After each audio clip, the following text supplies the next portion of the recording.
It's Whanaway Daily, Adam Collins and Bharat Sundaresan, the fourth and final day here at Adelaide Oval, the home side thumping victors by 419 runs. Bharat, we're only here for 90 odd minutes of play. You've got plenty of room to work with in your 30-second summary. Look, the West Indies came here to Australia promising to give us a fight. They sort of fought in Perth, but today I think they just threw in the white towel. Alzarri Joseph's dismissal where he just jumped out and was clean bowled by Nathan Lyon really summed up the day. Outstanding bowling from Mitchell Starc to start with, but it was our man Michael Neser who finished things off as Alex Carey stood next to the stump at the start of a new love story in Australian cricket as Australia won the fourth biggest win in terms of runs. Yeah, and their biggest win against the Windies by runs going back to 1969, I think it is. As you say, they win by 419. The Windies all out for 77. Looking through the top score was yesterday. Chandapur was 17. They lost wickets today. 42, 49, 69, 76, 76, 77. It ended in a dreadful hurry. 16 overs after the resumption. Stack 3 for 29. Two of those, Bharat, were today. Outstanding bowling to get rid of the two men from overnight, especially Jason Holder over the wicket. What he's done so well over the years, but bringing it back to the right-hander. He's got 61 wickets at 18 with the pink ball across 11 test matches. I mean, that's better than anyone on any measure, but that ball to Holder summed the whole thing up. Yeah, I mean, if you ever wanted to know why Mitchell Starc is so dangerous with the pink ball, you just have to look at the two Jason Holder dismissals in this test. First innings, where Jason Holder is expecting everything to come in, he changes his technique, he gets one to go away and gets Jason Holder playing and gets caught behind. Here, he keeps bowling the one that keeps shaping away from Jason Holder and then brings that ball in. It was an outstanding delivery. It would have got most batters out, probably every batter out, every right-hander out. And that really set the tone for the day. Once that happened, you knew this was going to end at a high. It was always going to end by a dinner. Then Neser gets involved. 3 in quick succession, but let's set up how he was able to dismiss Chase and De Silva, wasn't it, inside the same over.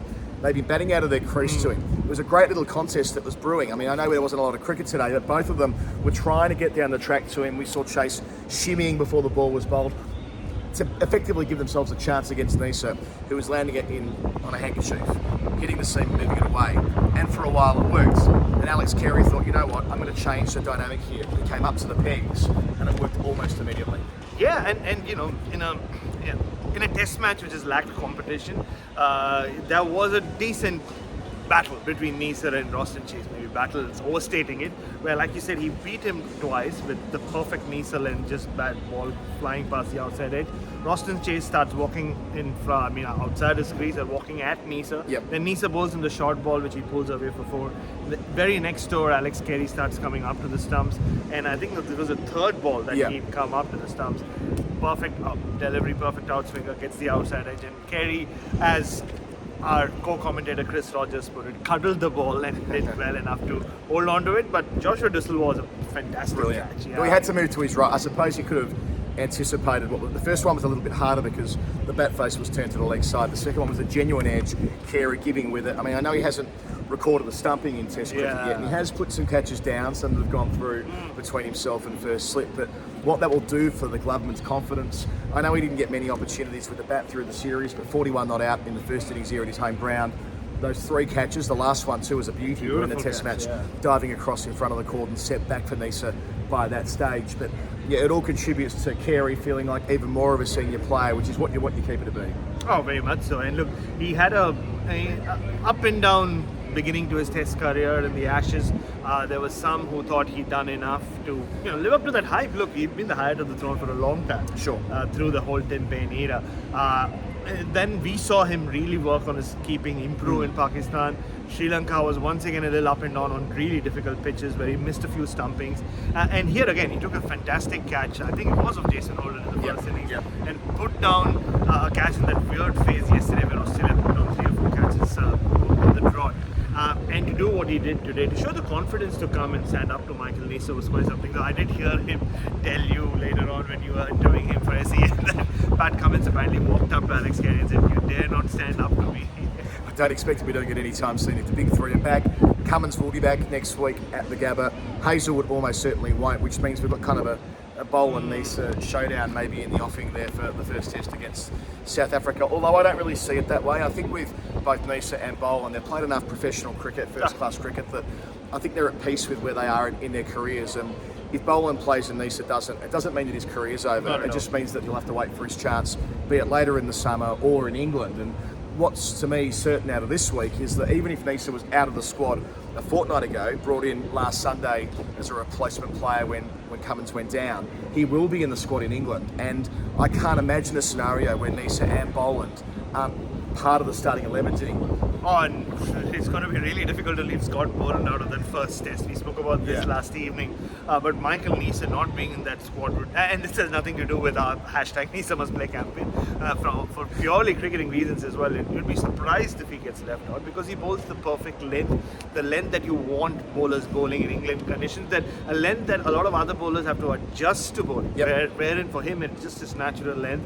And a test average, people speak about Scott Boland's bowling average, and so they should.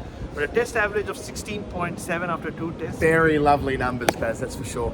Hey, let's go back to the Windies for the last time on the pod for now.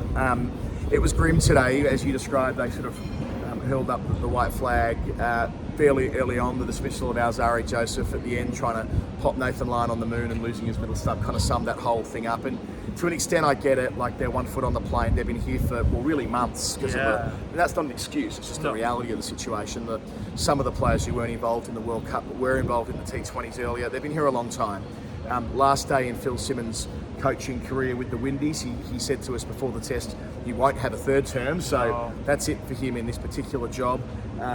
Where Jason Holder fits in as a test cricketer, that's increasingly unclear. Craig Brathwaite said in his post-game press conference that they didn't show any fight, which is true. The rebuilding effort for him between now and, well, even 3 months from now when they go to South Africa to play 2 test matches, I'm not quite sure what they do. The next job they have to appoint is their new senior coach. That's a hospital hand pass. I mean, it's a pity that Phil Simmons' coaching career with the West Indies had to come to that kind of thing. It's a worst day. He has really worked hard on rebuilding some pride around this test team in particular. But not just today. I mean, going back to Hobart when they were knocked out of the first round of the T20 World Cup. It's been a tough few months for West Indies, at least in the past, Adam, when they went on these difficult tours and lost in test matches or lost their series. You could say, okay, fine, but wait till the white ball team comes. You can't say that anymore either. So they are probably in a more dire place than they have been in a long time. Yes, Craig Brathwaite said it's still been a good test year for us.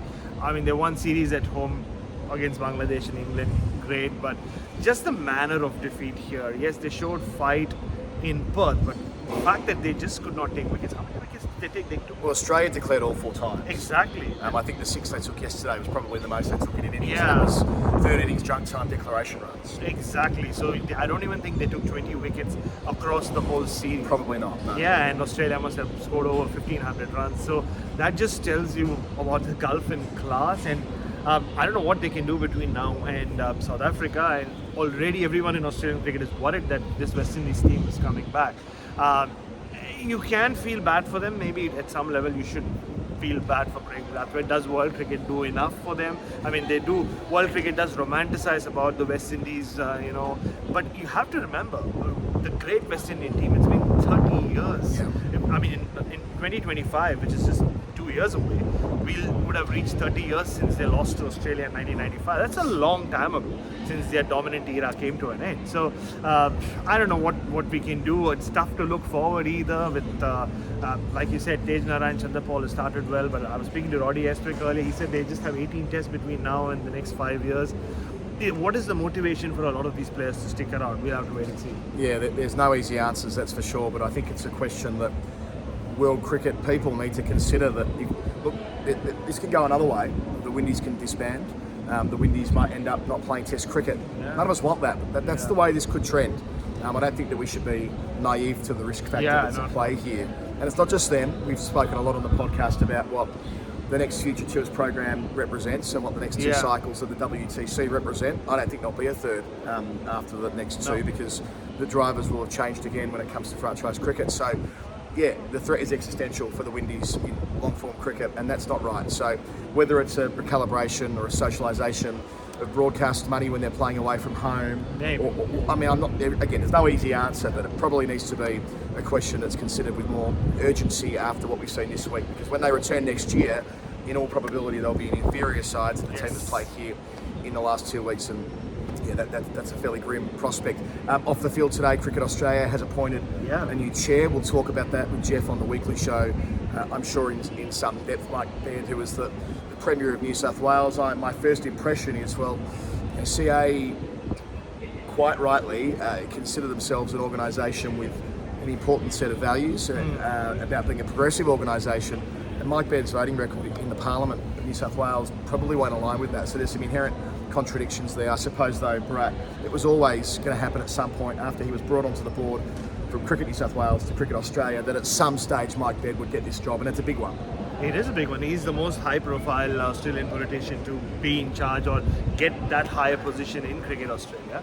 And correct me if I'm wrong, isn't he the guy who sanitized King's Cross in a way? Yeah, the lockout laws and the greyhounds are what he's mostly known for. But yeah, I mean, look, I'm not against politicians being in positions of authority in the sporting landscape. You know, managing government departments is hard, and thus that skill set is definitely applicable to what they'll do on the CA board, complicated decision-making process, a federation of states and all the rest of it. But yeah, I'm looking forward to seeing how he answers questions when he's quizzed in the fullness of time in that new job. The previous chair only there for 9 months before taking a job back in Perth. So bit of movement off the field, as there was with Stephen Smith after play. When he was asked about David Warner's lifetime leadership ban, he said that no one ever should have that.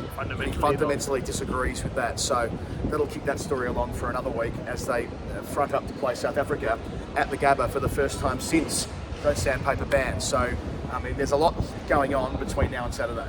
Oh yeah, and David Warner just 2 test matches away from playing or 1 test match away from playing his 100th test match. Yeah, Pat Cummins is supposed to have a bowl here tomorrow at some point. I believe he had a bowl after play tonight. Oh, he did? Okay, yeah. I think he had a bowl yesterday as well, or in the morning as well. So, no, yesterday it was. So, it's open to the media, so we'll be here watching Pat Cummins bowl. And you know, if he's bowling, somebody will want to bat, and that should be Marnus and Steve Smith, so they'll be there as well. I gather Marnus and Steve were facing red balls as soon as the play was over tonight as well. Of course they were, yeah. So, look, I know lots of moving pieces right now in Australian cricket behind the scenes. Pat Cummins should come back. I think he will play at the Gabba. I'm not sure about Josh Hazelwood. But the immediate future of David Warner, we did talk about last night on the show. It'll be interesting to see how he goes. I asked Steve Smith about, because he's seen so much of David Warner, does he need to see him score runs to know he's batting well? And he said, no, it's about the body language. He said, it's the positive energy he brings to his batting, and he's been seeing a lot of it in the net, just like I have, and that seems to be there. So, but they're all reiterating this message, aren't they? It's about how he's fronting up the energy he brings, but there will be a point, and I wonder whether that point might be around the Sydney Test match, given it's his home test, he'll have passed 100, and it'll mean not having to sort of fight it out, scrap it out in India and England, but that's all ahead of us in the next couple of weeks. We might talk more about that on the weekly show as well. I think we've neglected to mention that Nathan Lyon passed 450 Test wickets today as well, which is yet another milestone. I'm looking forward to his contest against South Africa, given that he's got a poor record against them. He didn't bowl well against them in Australia back in 16-17, a really long time ago, and he didn't have considerable returns against them in 2018 over there either. So I'm sure he'll be gearing up for that after a couple of high-quality Test matches against the Windies. Before we go, quick one, Hall of Fame. For woodstockcricket.co.uk, TFW20 is the offer code. You would have saw Josh De Silva brandishing one of those beautiful beasts today. He didn't clobber loads of runs, but boy, he looked good when he did it. That big W on the front of the bat.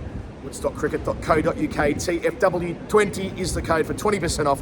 Get yourself a bat for Christmas. My moment of the day, most final word moment was what was really a dangerous one. Yeah. Crack. Oh, yeah. The tree, or the Moreton Bay fig at the far end of the ground, the cathedral end of the ground, it broke, and a big branch landed on top of the electronic scoreboard, kind of obscuring the over figure. Had that hit the people beneath them, that could have been ugly. But yeah, that's such an unusual thing to happen. It's a windy day, but it's not blowing a gale or anything. No, it's not like gall. No. And we were nearly blown away. The whole close. commentary box is blown away. For me, the Hall of famous moment, of course, happened right after the match ended, where Steve Smith broke the Frank Worrell Trophy. Again? Again. How many times will this trophy be broken? I know, it's been lost, it's been left in West Hall's mother's, I think, basement for the longest time. It stayed there for what, 20 years, 30 years? I think so, yeah. Today, the ball part, the top of it, just seems to have come off. One more thing about things that are broken. Can we start a petition to get Steve Smith to meet Steve Waugh's baggy green cap fixer? I saw that. So, go back 20 years when Steve Waugh's cap was fraying at the front and the white peak burst through, quite obviously. My recollection is Albion, the provider at the time, found a way to get some of the existing green and fix up the front.